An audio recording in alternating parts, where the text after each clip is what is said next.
It was supposed to be the perfect heating system for residents of the Green Dykes estate in Edinburgh. But they say after months of sky-high charges and a patchy service, that's not been the case.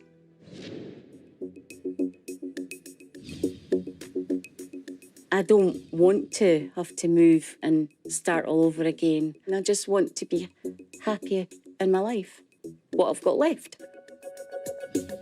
The Green Dykes estate in Edinburgh has been home to Evelyn Doherty and her husband Ian for the past 5 years. When we first moved, it was perfect. We've made good friendships. It's a lovely wee community of people that we live with. But this friendly neighbourhood has recently been hit by news that's plunged Evelyn and her neighbours into uncertainty. In spring 2024, residents here were told that their heating and hot water bills were about to shoot up. In Evelyn's case, she estimates this will be from about £20 to £100 per month. I was mortified, dumbfounded. We are enjoying as much as we can of our retirement. But the situation just now kind of puts a damper on it. And how do we get that extra money together? The residents on this estate are served by a district heating system, also called Heat Network.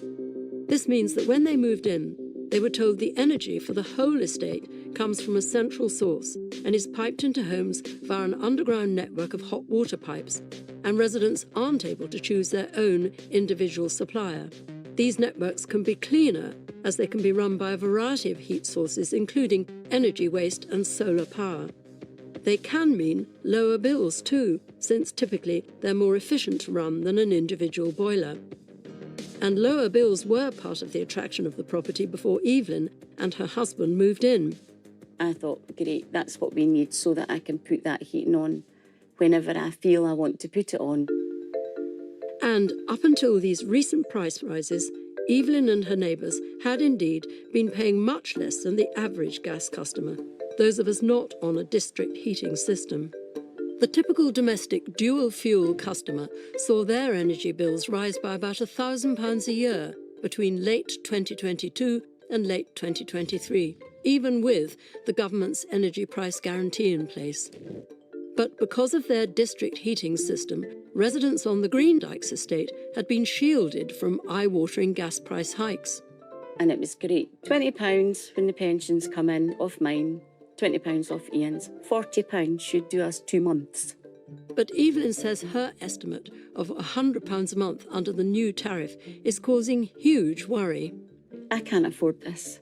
We're actually stuck with what we've got. We can't even come out of that contract. I actually said to my husband, maybe we should look for another house, another flat. I really don't know. I don't know where to go. The energy that powers the estate's district heating system is supplied to its management company called Places for People. It's classed as a commercial supply, not domestic, meaning it's not regulated by Ofgem, and residents are excluded from the current energy price cap of 6.2 pence per kilowatt hour for gas. While the 22 pence per kilowatt hour being paid by residents here is a lot more, Places for People says the efficiency of district heating systems means households use less energy than those with a standard boiler, making this sort of cost comparison impossible. And unlike a traditional system, the cost to bill payers also includes maintenance and repair of the whole heat network. Successive governments have been keen to promote district heating to help meet climate net zero targets. But Evelyn and the other residents say they're concerned by their inability to look around for a better deal with another energy company, as all the negotiations are done by Places for People. Glenn Good moved to Green Dykes around 5 years ago. He's formed a residents' association to deal with the issue of the rising bills. There's a lot of pensioners here, and there are a large number of families with young kids. So the Residents' Association, you get to meet these folks, and they are genuinely concerned. In fact, a couple are so worried that they're looking to sell up. Today, Glenn is checking in on some of the residents. Hi Emma, how's things? Not too bad. Well, at the moment I'm paying £50 a month. How is that going to impact? So it's be 250, and that's for just me and my partner.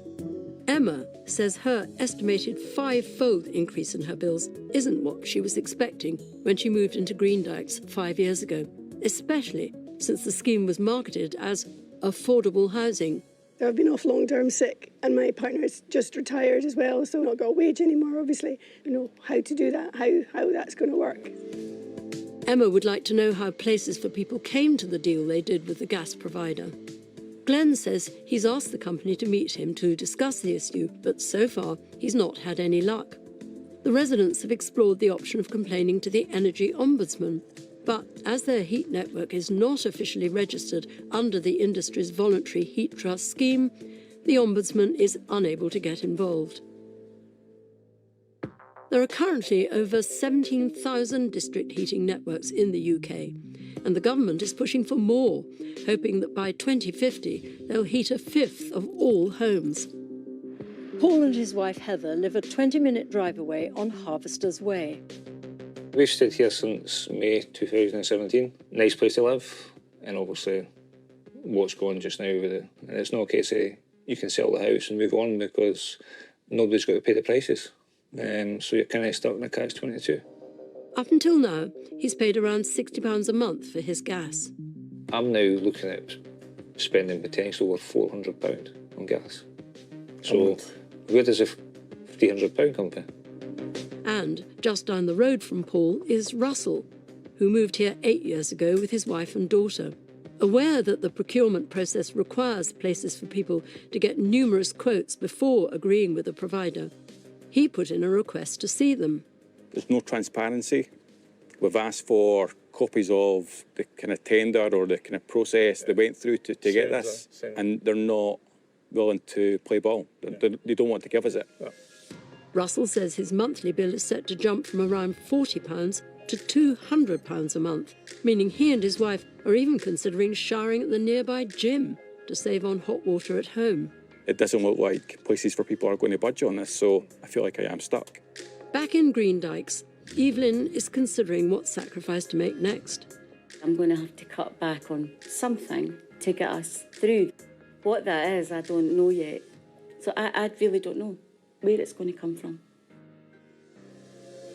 Places for People told us it has great sympathy with residents over rising heating bills, but says its own estimates show their average heating bills will still be lower than most people in the country. It says a 5-year agreement it secured in 2019 means customers' bills have remained unchanged at between £22 and £55 on average, but admits the new tariff secured in April 2024 is significantly higher because of changes in the market. It accepts that it did not communicate this change well enough to customers in the run-up and says it apologises. Places for People said that once it was made aware of concerns about the changes, it froze the new tariff until August 2024. It confirmed that it will be procuring a new contract in March 2025. It stressed that one central tariff has to be procured for all customers, and these tariffs over the years have saved customers a significant amount of money.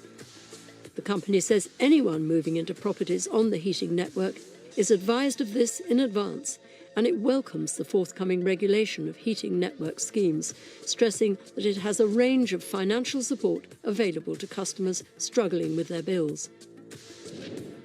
Well, I'm joined now by Ruth London from Fuel Poverty Action. Ruth, thanks so much for joining us. I mean, looking at what we've just seen, is there anything people can do? Well, there are certain institutions that should be able to help. People turn to citizens' advice. Sometimes an ombudsman can help. Sometimes a first-tier housing tribunal can help. One of the most effective things is for people to join together, get together with your neighbours, form a tenants and residents association like you heard in the film. Why does the system exist in the first place?